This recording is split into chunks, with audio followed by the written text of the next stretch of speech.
Sean bienvenidos a un nuevo video de Descubre con JD. En el día de hoy continuamos nuestra serie de inglés con propósito en la que aprendemos inglés siendo hispanos, en este caso la parte número 5. Y bueno, ¿cuál es la lección del día de hoy? Hoy vamos a hablar sobre la lectura. ¿Cómo funciona leer? Leer es la parte más fácil de lo que yo llamo el triángulo del idioma, es decir, hablar, escribir y leer. ¿Por qué pienso que es la más sencilla? Puesto que es la más consistente para el que interactúa. ¿A qué me refiero? Básicamente, cuando uno lee, por ejemplo, un libro, pues las palabras no van a cambiar, están ahí, no tienes la presión de hablar con alguien, de responderlas, ni de pronunciarlas correctamente, ¿verdad? Entonces, miremos estrategias y particularidades del inglés a la hora de leer textos. Pero entonces, ¿cómo funciona leer sin hablar el idioma? Básicamente, no lo estoy dando como si fuera un método de aprendizaje, pero es completamente posible leer en otro idioma sin entenderlo completamente. Aunque obviamente esto varía dependiendo de la lengua objetivo. Y tú te preguntas, ¿para qué sirve esto?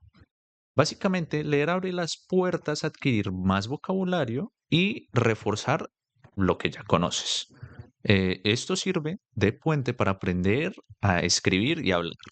Además de que esto está presente en nuestra vida cotidiana, cuando vemos anuncios en la internet, libros o señales.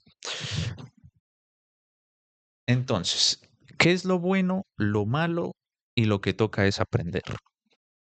La buena noticia es que si sabes leer en español, ya estás familiarizado con gran parte de los vocablos, los símbolos, los sonidos que hacen las letras, las palabras. Lo malo es que no todo nuestro conocimiento se puede trasladar de un idioma a otro. Entonces, veamos tipos de palabras, porque cada uno de los idiomas tiene particularidades y patrones con su escritura. Vamos a ver varios de estos tipos, no todos, antes de analizar la estructura de las oraciones. Pasemos a esta sección llamada reglas generales. Hay que tener en cuenta que dentro de todo, la mayoría de los idiomas tienen ciertas consistencias. Por ejemplo, en el español existe la U con diéresis, que son esos dos punticos arriba, lo cual indican un cambio en la pronunciación. Normalmente, cuando hay una U entre una G y otra vocal, es decir, G-U-E o G-U-I, la U se omite, ¿verdad? Por ejemplo, la primera palabra sería cigueña, si no tuviera la U con dos punticos.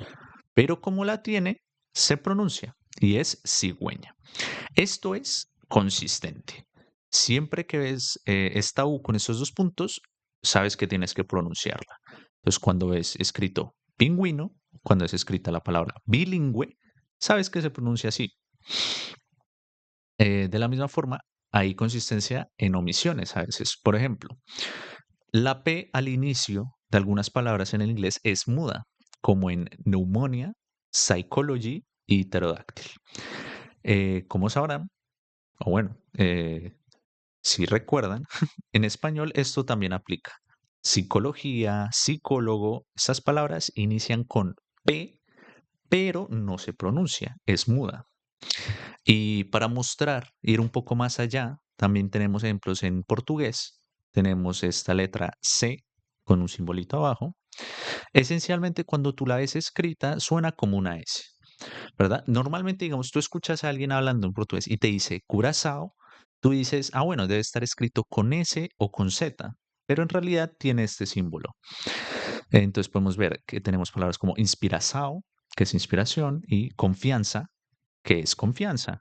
Pero como, digamos, uno que habla español, que uno sabe que se escribe confianza con Z, puede que a veces pensemos, ah, suena igual, se escribe igual, pero no, es distinta la escritura y la lectura.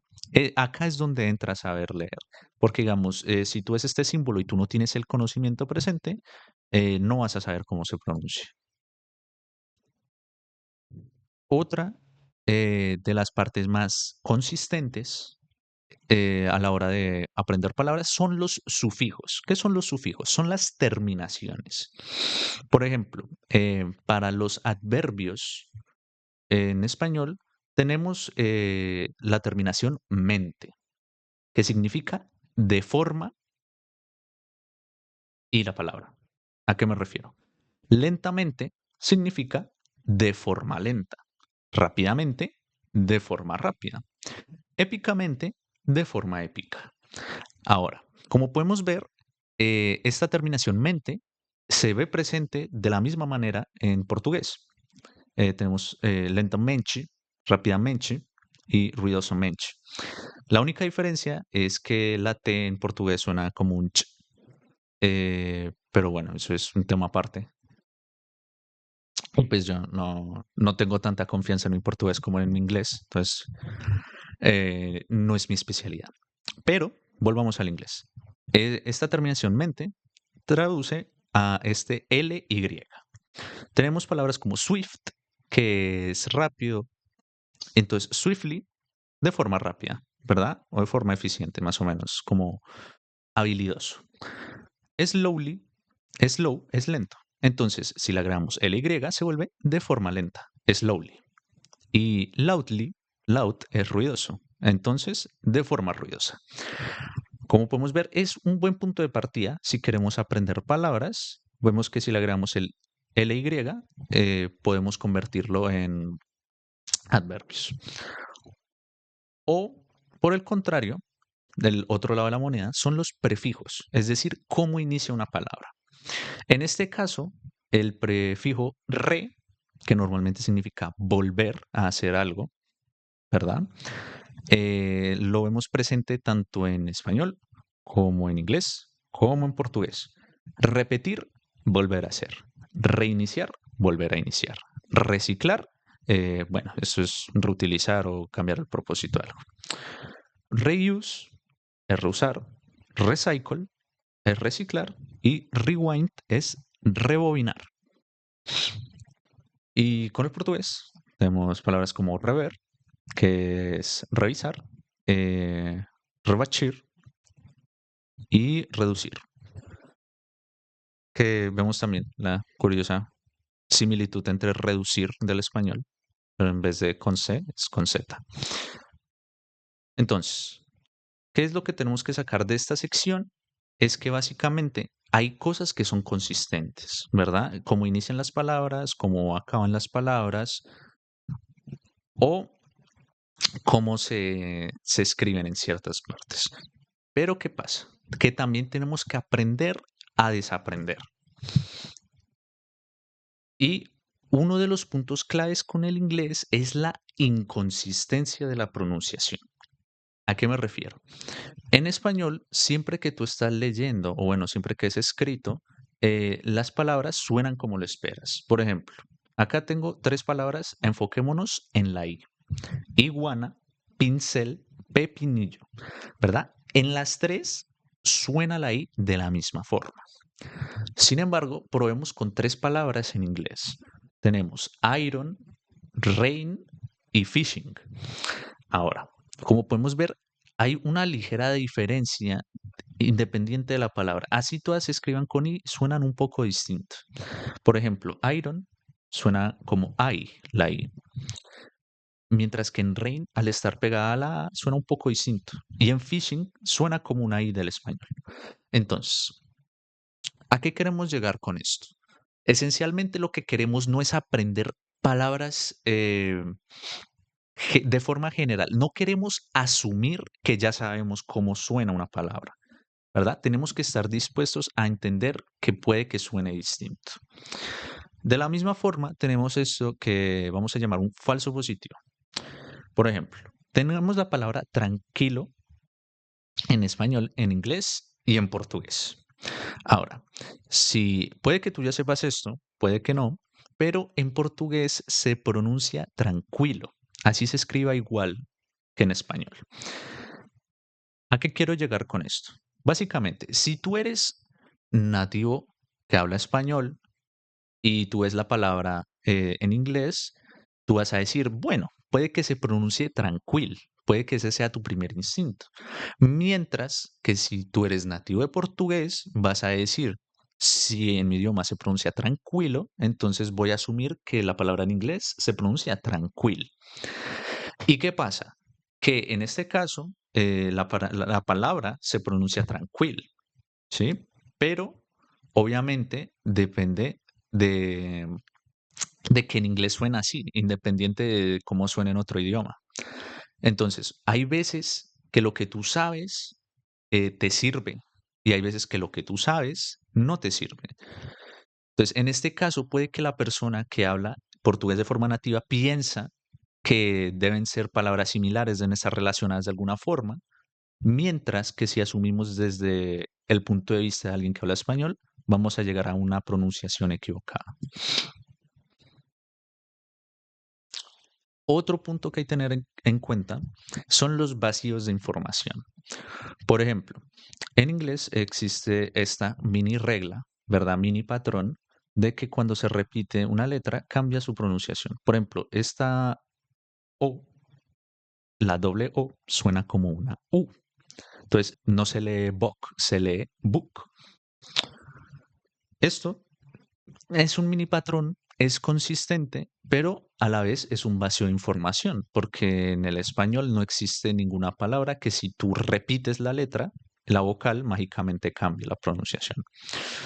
Otra forma, otro detalle que hay que tener en cuenta son las acortaciones, el cortar palabras en inglés. Por ejemplo, es muy común ver estos apóstrofes para acortar palabras y decir algo de forma más rápida o escribirlo de forma más rápida. Por ejemplo, cuando se ve este apóstrofe doble L, se hace referencia a la palabra will, que es para volver algo a futuro. Lo vamos a ver más adelante.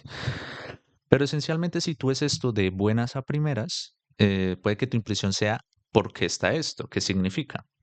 ¿Verdad? Y además es incluso hasta confuso escucharlo pronunciado porque Dale es mucho menos claro que they will. Pero bueno, eso es un vacío de información. Otro puede ser la letra H, que si bien es muda o no tiene casi pronunciación en español, en inglés tiende a sonar como una J. Por ejemplo, acá Hamilton está escrito con H, pero suena como una J en español. Entonces, puede que si tú escuchas esto, tú digas, ah, está escrito con J, por eso suena así. Pero si lo ves escrito o si lo estás leyendo, puedes llegar a entender que es por esta H que suena así.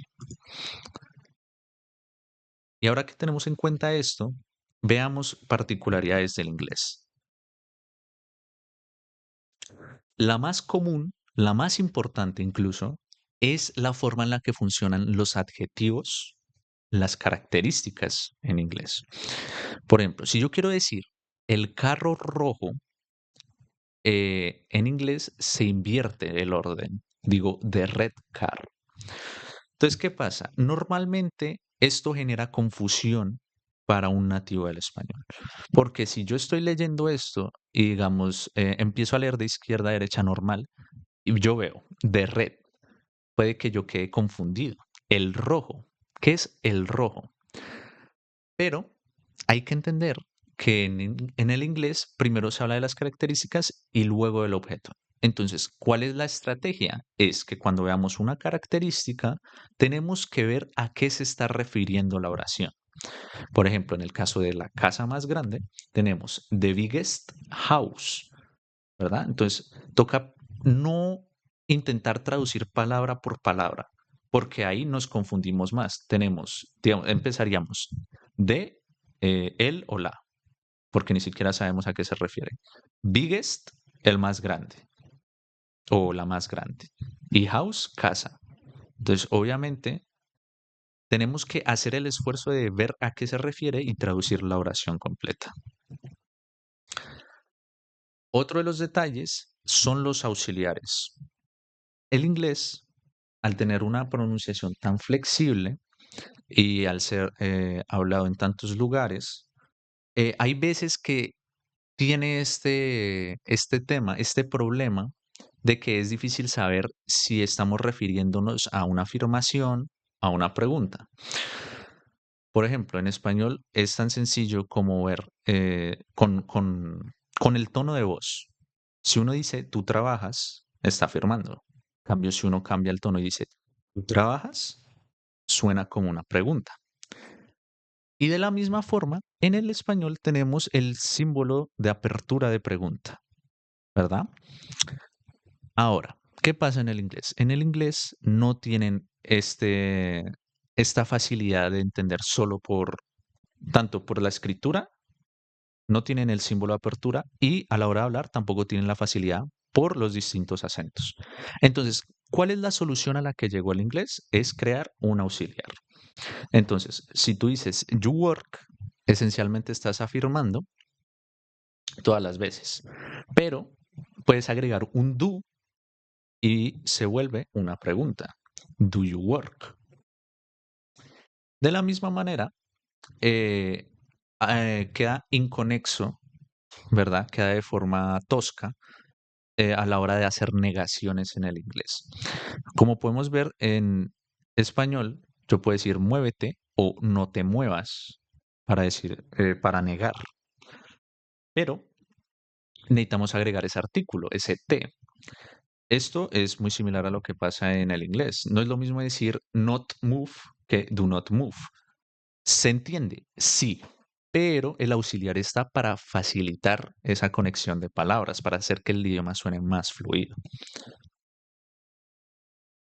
Otra de las palabras más importantes son los modificadores, que esencialmente cambian el sentido de los verbos. Por ejemplo, compartir es share. Y normalmente en el español, si yo quiero conjugar los verbos para ponerlos a futuro, por ejemplo, compartir se vuelve compartirás o win, que es ganar, se vuelve ganarás. ¿Qué pasa? En el inglés no existe esta conjugación de verbos de la misma manera. Lo que hay es, o bueno, no existe para el futuro. Entonces existe la palabra will, la cual convierte el verbo a futuro. Entonces, compartirás traduce a will share. Lo mismo pasa si yo quisiera hacer este caso hipotético, esta terminación de con would, de si yo quisiera decir tú compartirías, en inglés tendría que decir you would share. O en este caso, el ejemplo que puse con ganarías, you would win. Otro conjunto de estos modificadores es para decir debes y deberías. Deberías es should y debes es must. Entonces, ¿qué pasa? Esto es, como podemos ver, es similar al español, es una palabra entera aparte. Para decir, por ejemplo, deberías intentar, you should try, o debes intentar, you must try. Y esto lo podemos usar para combinar y cambiar con las palabras que ya sabemos. Por ejemplo, si quisiéramos usar win del ejemplo anterior, puedo decir you should win. Tú deberías ganar. O you must win. Tú debes ganar. Entonces, esto es una ventaja. Una vez aprende esto de los modificadores, se puede aplicar y es bastante consistente. Y ahora llegamos a la parte más difícil o la más compleja del inglés, la fonética de las vocales. Porque esencialmente las vocales en el inglés no solo dependen de sí mismas, sino dependen de combinaciones. Ahora, como bien venía explicando al inicio del video, realmente no importa la pronunciación que tengas a la hora de leer. Sin embargo, es bueno entender eh, la escritura y entender las distintas combinaciones que se pueden encontrar y usarla como impulso para aprender más a futuro pronunciación y para hablar. Entonces, como podemos ver, la A puede sonar tal cual como en español, act. Y de la misma forma puede sonar A, como en name. La E puede sonar como una E en well o como una I, here. Y la I, que ya la habíamos visto antes, puede sonar risk o puede sonar como un I, like. Eh, la O es de las más consistentes, que suena some o grow. Y la U suena como use o just. Particularmente está la repetición, que era este tema que decía que era de lo más consistente, con need y feel, que es cuando hay una doble E, suena como una I, y la doble O, que suena como una U. Book y school. Y ya para terminar, veamos distintas combinaciones. Out, react, boast, fuel, read, board. Y adicionalmente tenemos air, aerial, aura, initial, aerobic y squat.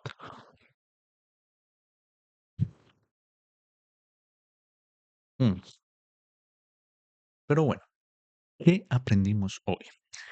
Aprendimos que hay varias diferencias entre el español y el inglés, tanto de palabras individuales como de oraciones en conjunto, lo cual nos permite poner los pilares para entender cómo el idioma y la forma en la que se escribe se entrelazan. Profundizaremos y expandiremos cómo estas características le dan un estilo distinto al inglés y cómo esto afecta la escritura y las expresiones lingüísticas. La conclusión es que el ejercicio de leer puede ser muy útil para aprender cosas nuevas y sirve para, obviamente, expandir y aprender a pronunciar y hablar en algunas ocasiones. Nos vemos en el siguiente video en el que hablaremos sobre la escritura.